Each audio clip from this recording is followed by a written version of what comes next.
My primary role is here at Batshaw, where I'm a therapist. I'm a frontline worker with adolescents who've committed a sexual offense or children with sexualized behaviors.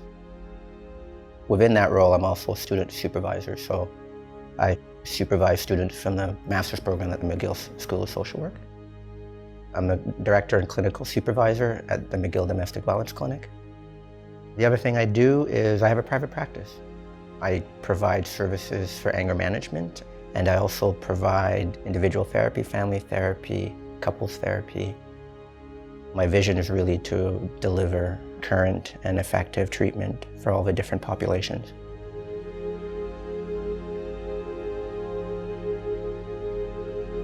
I was inspired by people in my life who were nurturing, community-oriented people.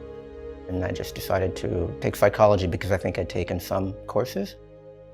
But through my training and my education as a psychologist, I think my supervisor, who knew me pretty well and saw that I wasn't exactly motivated to do research and database management, suggested that I did social work. And when I went into the program, I realized that was exactly what I wanted to do. The importance of having input from other people, or like a mentor or supervisor, is that it took me out of my own head in terms of what I thought, because sometimes when we talk to ourselves and convince ourselves of something, we're not objective. So it was nice to have that other perspective.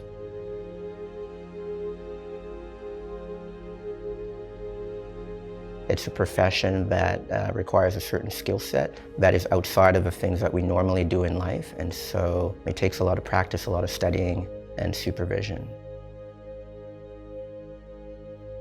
I would say that the internship is, above all, more important than any classwork. If you're learning from people who are dedicated, who are smart, who are really good at their job, there's no greater way to learn. When I did my first internship, it was very, very stringent, very, very tough, very, very academic. So coming out of my first internship, I had acquired so many skills and a certain structure in my thinking and my approach and consistency that I thought, oh, okay, I think I'm just going to keep doing this. Where is it coming from? Where is it stemming from exactly? That's what was my concern. I don't want it to be your concern. Yeah. I want it to be your question. It's not a 9-to-5 job because I tend to work evenings. And so I usually start my day, I come in at 10:30. I might check my phone messages and my email here.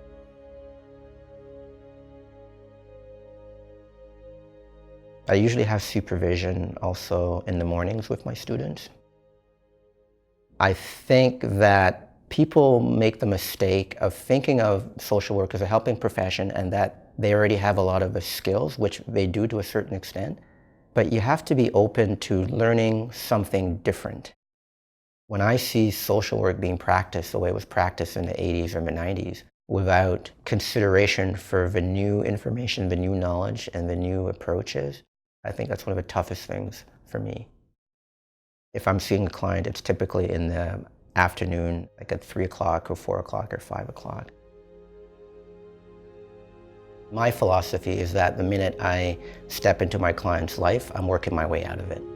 It's very important to develop in clients, first of all, their sense of autonomy and their sense of choice and their sense of power.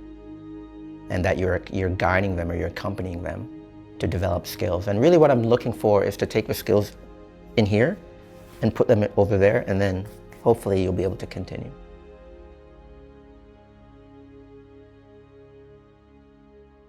Part of networking is actually to do good work and to be helpful to clients.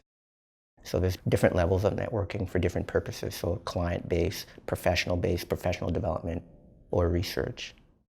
There are opportunities for English speakers in Quebec. I've always felt that if you're really, really good at what you do, you will always have opportunities.